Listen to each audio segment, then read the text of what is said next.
vou te contar todas as obras de Machado de Assis que você precisa saber para o Paz 2. Oi, gente linda, bem-vindos ao meu canal. Meu nome é Maria, mas bora pro que interessa. Machado de Assis nasceu em 1839 no Rio de Janeiro e foi um escritor brasileiro, considerado por muitos um dos maiores, se não o maior, escritor da literatura brasileira. Ele escreveu em todos os gêneros da literatura, sendo poeta, romantista, realista, cronista, dramaturgo, cotista e jornalista. Nascido em uma família simples, ele quase não frequentou a escola e nem ingressou na faculdade. Porém, ele fundou a Academia Brasileira de Letras e foi o primeiro presidente de lá. Morreu aos 69 anos, em 1908. Vamos para a primeira obra, Pai contra Mãe. O conto é escrito depois da abolição da escravatura. Porém, ele acontece antes da abolição da escravatura. Ele é escrito na terceira pessoa e é do movimento realista. Ele acontece no Rio de Janeiro, no final do Segundo Império. O personagem Cândido Neves, ele trabalha como caçador de escravos e se casa com uma moça chamada Clara. Ela engravida e, ao ter a criança, eles percebem que ela vai morrer de fome, porque o Cândido não está mais recebendo por esse trabalho. Então, eles resolvem levar a criança para a roda dos enjeitados, abandonar um filho sendo que ninguém saiba, para ela não passar fome. Eles vão entregar o filho deles. Nisso, no caminho que o Cândido faz com a criança, ele decide percorrer um caminho maior. E nesse caminho, ele encontra uma escrava, que era fugitiva. Aí ele simplesmente deixa o filho dele em um farmacêutico, tipo assim, que como um filho estranho? Eu vou ali rapidinho. Aí ele persegue a moça e consegue capturar ela. Ela suplica pela liberdade porque ela estava grávida e ela não queria que dela fosse um escravo. Mas o Cândido simplesmente ignora a moça e leva ela para o seu dono. Ao levar ela para o seu dono e receber pelo dinheiro, ela aborta a criança. Ele volta para casa com o filho dele e com o dinheiro e simplesmente diz que algumas crianças não vingam.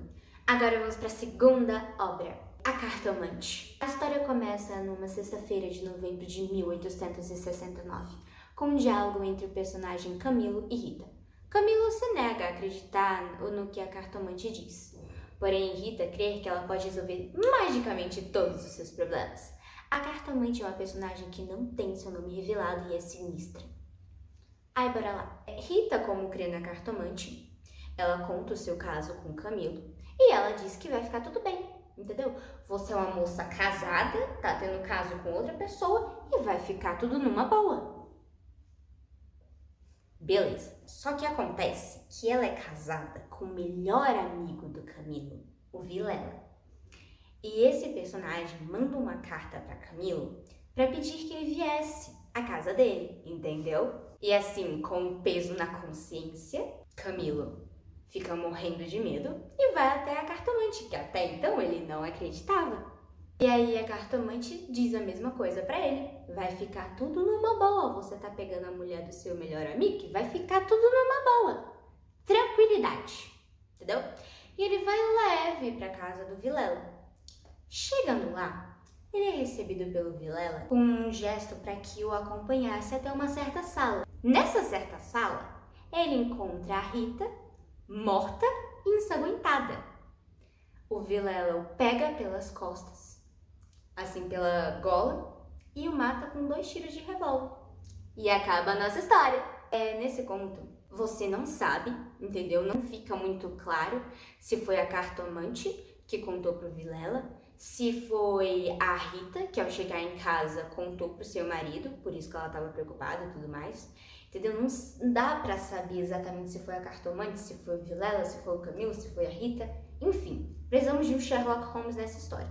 Mas é isso. Agora vamos para a terceira obra, O Enfermeiro. A história é voltada para o personagem Procópio, que encontra um meio de estudar copiando os documentos latinos de um padre, e esse padre recebe uma carta de um agente, de um tal de coronel, perguntando se o padre conhece alguém discreto, paciente, inteligente e que servisse como enfermeiro.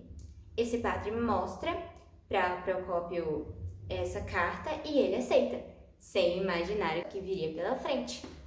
Ao ir à casa desse coronel e passar um tempo lá sendo maltratado sempre, porque o coronel é uma pessoa bem difícil, sabe aquela pessoa que ninguém gosta, que xinga toda hora e tudo mais? Era o coronel. Chega uma hora que o enfermeiro, ele entra em um acesso de raiva e acaba por esganar o coronel. Ele teve os motivos porque ele passou por muita coisa, mas mesmo assim ele não podia ter matado. Acho que ele nem queria isso, mas tudo bem. Ao matar o coronel, ele, como enfermeiro, diz que morreu por fatos naturais e tudo mais. E no final das contas ele descobre que o coronel tinha deixado toda a herança pra ele.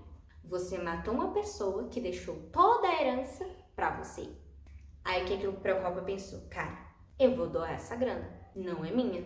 Mas depois dele escutar tanto das pessoas, o quanto ele foi paciente, o quanto o coronel era uma pessoa insuportável, que ninguém gostava, e depois dele descobrir que o coronel ia morrer de todo jeito por conta de uma doença que ele tinha, ele simplesmente ignorou o crime que ele fez e ficou com a grana, doando só um pouco para caridade. Agora vamos para a quarta e última obra, A Igreja do Diabo.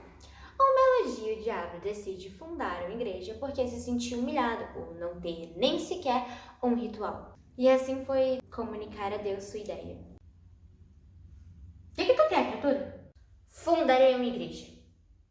Terei minha missa, meu pão, meu vinho, minhas novenas, enquanto as outras religiões se dividirem, a minha será única, pois há várias maneiras de afirmar, mas só uma de negar tudo. Tá, vai. Uma vez na Terra não perdeu um minuto e espalhou logo sua doutrina, prometendo todas as delícias e glórias da Terra. Porém, um tempo depois, o diabo notou que alguns de seus fiéis estavam praticando o bem. E isso o assustou. Então, trêmulo de raiva, ele subiu aos céus para tirar a satisfação. O ser humano é assim. Quando é pedido para ele fazer uma coisa boa, ele dá um jeito de fazer uma coisa ruim. E quando é pedido para ele fazer uma coisa de ruim, ele dá um jeito de fazer uma coisa boa. E é isso, gente linda! Agora é aquele momento para você tirar print do mapa mental dessas obras maravilhosas. Se você gostou desse estilo de vídeo, deixa um like, se inscreve e ativa o sininho de notificação.